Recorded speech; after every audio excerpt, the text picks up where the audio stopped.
Nous allons maintenant appliquer les outils mathématiques que nous avons vus dans le précédent sous-module à un système relativement simple pour le moment, à savoir un système avec une seule unité de traitement et un nombre infini de places dans la file d'attente.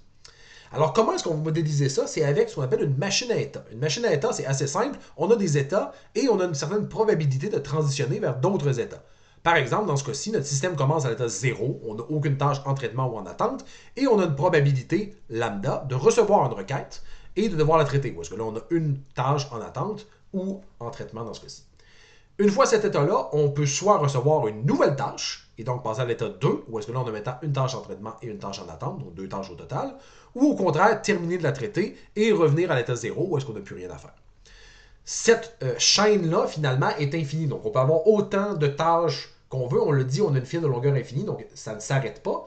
L'idée est qu'on voit bien ici que si lambda est plus grand que mu, à savoir la probabilité qu'on transitionne vers la droite est plus grande que la probabilité qu'on aille vers la gauche, ben ça ne va jamais arrêter de croître finalement. On va toujours continuer à monter en moyenne. On peut être chanceux parfois et réussir à descendre un peu, mais en moyenne, en régime permanent, on va se ramasser avec une file de longueur infinie. On va toujours continuer à ajouter des éléments à notre file.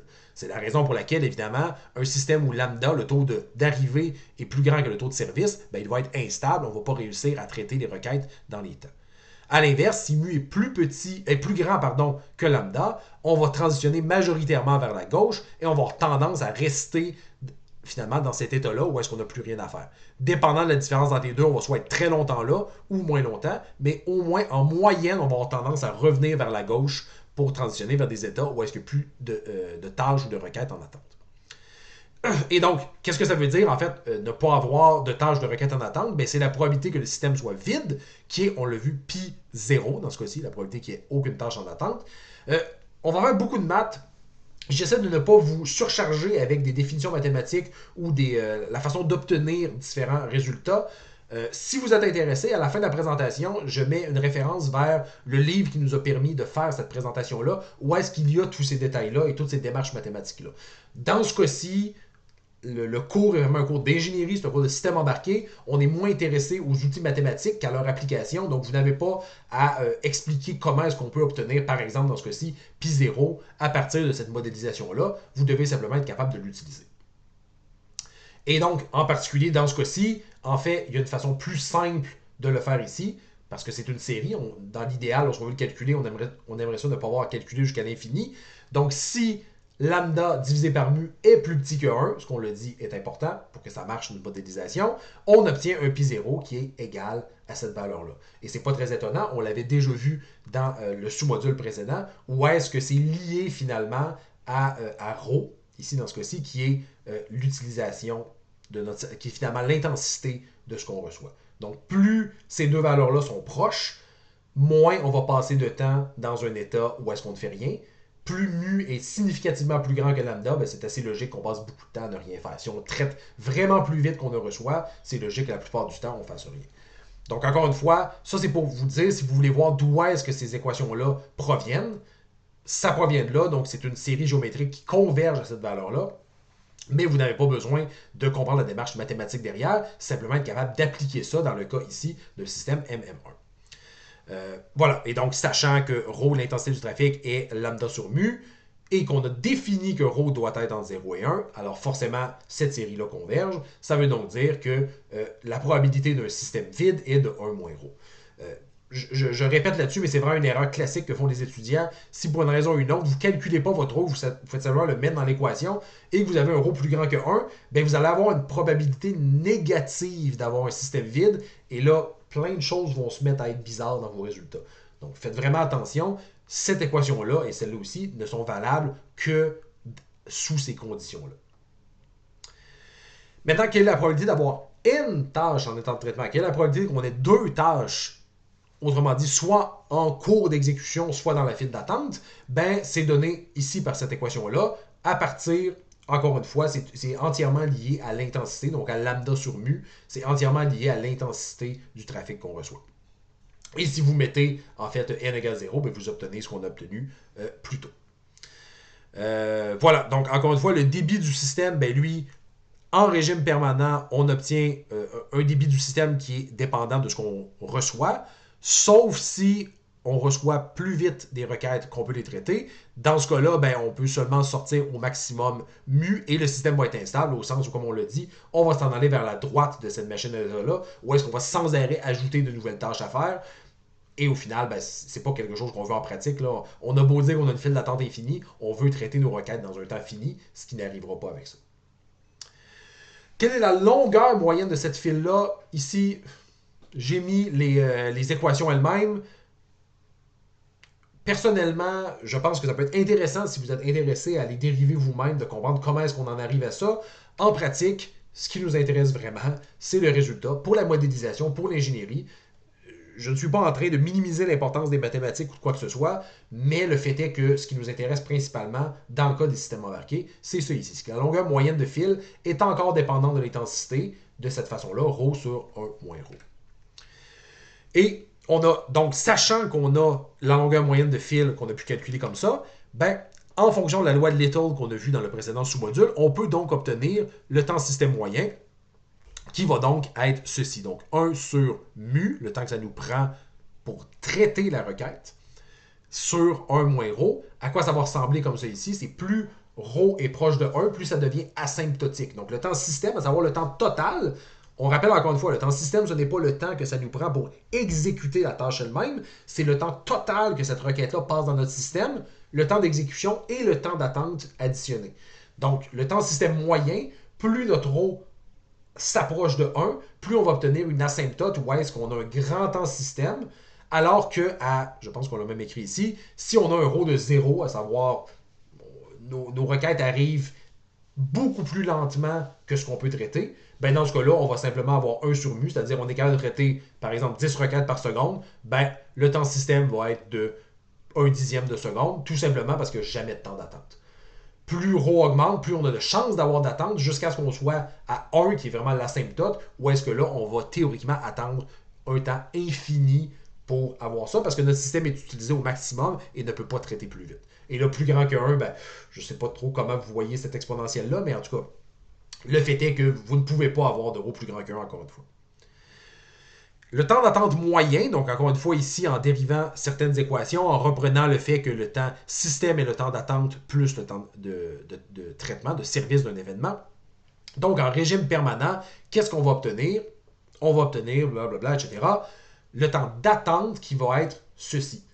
Ceci, encore une fois, en fait, c'est très simple. C'est seulement qu'on a dit, on connaît notre temps système, on connaît le temps de service, qui est simplement 1 sur mu. Le temps d'attente, ben, c'est la différence entre les deux, et c'est comme ça qu'on a obtenu cette équation-là. Bon, je ne reviendrai pas là-dessus, je pense que là, je l'ai dit plus qu'assez pour que ce soit ennuyant de l'entendre encore. Ben, on ne veut pas avoir de ρ plus grand que 1. Bon, maintenant qu'on a mis toutes ces équations-là ensemble, on est capable finalement de répondre à certains des exemples que j'ai donnés en introduction du module. Le premier exemple ici, c'est si on a un système embarqué qui reçoit en moyenne une requête toutes les 50 millisecondes. Quelle durée maximale peut-on consacrer à chaque tâche en moyenne pour que le temps de traitement moyen soit plus petit que 0,05 secondes? Déjà là, on est plus capable de brancher certains éléments dans ce qu'on connaît. Donc, bon, ici, on le dit, on est dans le système MM1, donc on a M égale 1, tout simplement. On va pouvoir utiliser les équations qu'on a vues. Il reçoit en moyenne une requête à toutes les 50 millisecondes. Qu'est-ce que ça veut dire? Je le convertis en secondes, donc il reçoit en moyenne une requête à tous les 0,05 secondes. C'est donc que lambda est égal à 20. C'est l'inverse sur du temps moyen entre deux requêtes. Donc lambda est égal à 20. Et là, ici, quelle durée maximale peut-on consacrer à chaque tâche? C'est une façon alambiquée de le dire, mais dans le fond, c'est quel temps de service on est prêt à se permettre ou quel taux de service on doit obtenir pour que le temps de traitement moyen, ici, donc le temps système, incluant le temps d'attente, soit plus petit que 0,05. Soit dit en passant, on va souvent utiliser ça, E de S, parce que ce qui nous intéresse du point de vue externe, c'est pas combien de temps il a passé dans la file d'attente et combien de temps il a été traité, c'est combien de temps il a passé dans notre système. Donc c'est souvent ce qu'on va utiliser du point de vue de l'utilisateur, d'un point de vue externe, c'est ça qui est le plus intéressant. Fait que nous, ce qu'on veut, c'est trouver mu pour que ça égale, ou en tout cas soit plus petit que 0,05 secondes. Évidemment, quelqu'un pourrait me dire, ben, si on met mu égale 1 milliard, on va satisfaire ça. Oui, mais l'idée, c'est qu'on veut le mettre tout juste suffisant pour obtenir ce temps moyen de traitement-là. Donc, qu'est-ce qu'on fait? Ben, on sait que ρ est égal à lambda sur mu, donc dans ce cas-ci, lambda égale 20. On va chercher mu. dans l'équation du temps système qu'on a vu à la diapositive précédente, on sait que c'est ça qui nous donne notre temps système moyen. On remplace ρ par ce qu'on a ici. On a deux mu qui sont ici. On va brasser tout ça. Je vous laisse faire le calcul si vous voulez. C'est assez simple. C'est une équation assez simple pour isoler mu. Et on obtient que mu doit être plus grand ou égal à 40 tâches par seconde pour être capable de finalement de satisfaire cette contrainte-là. À partir de 40 tâches par seconde, on est capable de savoir quelle est la durée maximale qu'on veut consacrer. C'est simplement 1 sur ça, ici. Pardon. Donc, c'est simplement 1 sur 40 ici pour obtenir la durée en secondes qu'on peut consacrer à chaque tâche. Et comme on peut le voir, c'est pas forcément si intuitif que ça, au sens où est-ce que la réponse n'est pas il faut que lambda égale mu, par exemple. Parce que dans ce cas-là, puisque c'est un processus stochastique, on va avoir un système divergent, donc à ρ égale 1, où est-ce qu'on risque au contraire d'avoir une durée d'attente moyenne qui croît au fur et à mesure du temps. Avec 40 tâches par seconde, là, on est, selon cette modélisation-là, certain qu'on va en moyenne avoir moins de 0,05 secondes de temps d'attente.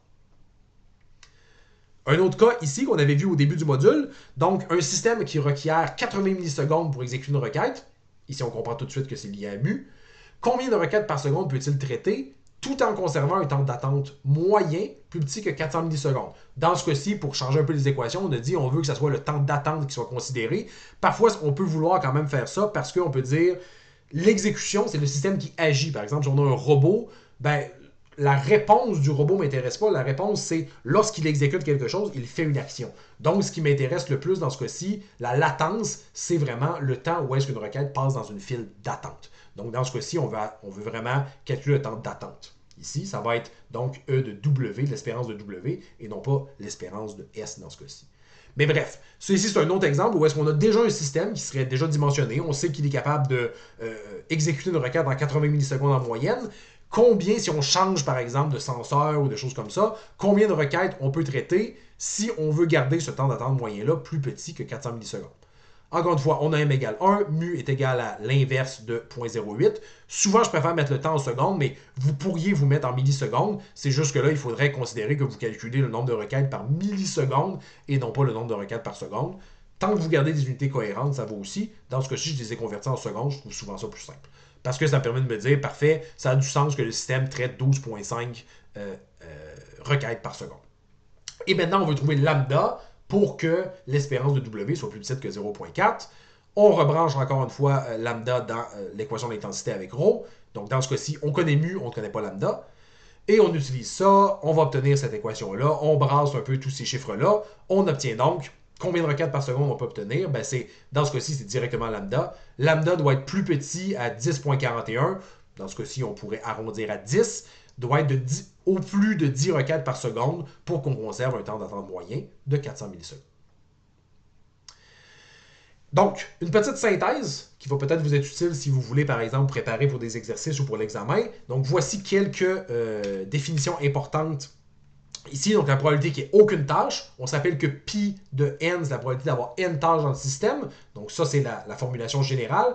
Pour pi 0, la probabilité que le système soit vide et ne fasse rien, c'est une formulation un peu plus simple. L'utilisation, ben, c'est lié à ce pi 0-là. C'est à la fois relié au pi 0 qui est là ou au lambda et au mu qu'on reçoit. Donc ça, encore une fois, ça peut être une relation intéressante si vous voulez trouver pi 0 et que vous connaissez lambda et mu. Vous n'avez pas forcément besoin de calculer tout ça. Vous pouvez simplement le faire à partir de cette relation-là. Le débit du système, donc à savoir quelle quantité de données on peut recevoir, ben, dépend de lambda. En fait, lambda ici dépend aussi dans ce cas-ci de mu et du temps qu'il passe vide, à savoir finalement mu fois ρ. La longueur moyenne de fil et le temps de système moyen vous sont aussi donnés ici. C'est toutes des choses qu'on a vues dans ce sous-module-là, mais c'est pour vous récapituler sur une seule diapositive qu'est-ce qui pourrait vous être utile pour un système MM1, donc une seule unité de traitement et longueur de fil d'attente infinie. Ah oui, j'oubliais celle-là. Le temps d'attente moyen, on fait bien attention à ne pas confondre temps système et temps d'attente. Temps système, c'est le temps d'attente plus le temps de service, alors que le temps d'attente, ben, c'est juste le temps d'attente où est-ce qu'on passe dans la file d'attente. Parfait. Ça conclut donc ce sous-module-là. Dans le prochain sous-module, nous allons nous intéresser à des modèles de file d'attente un peu plus compliqués, mais qui peuvent encore s'appliquer dans le cadre des systèmes embarqués.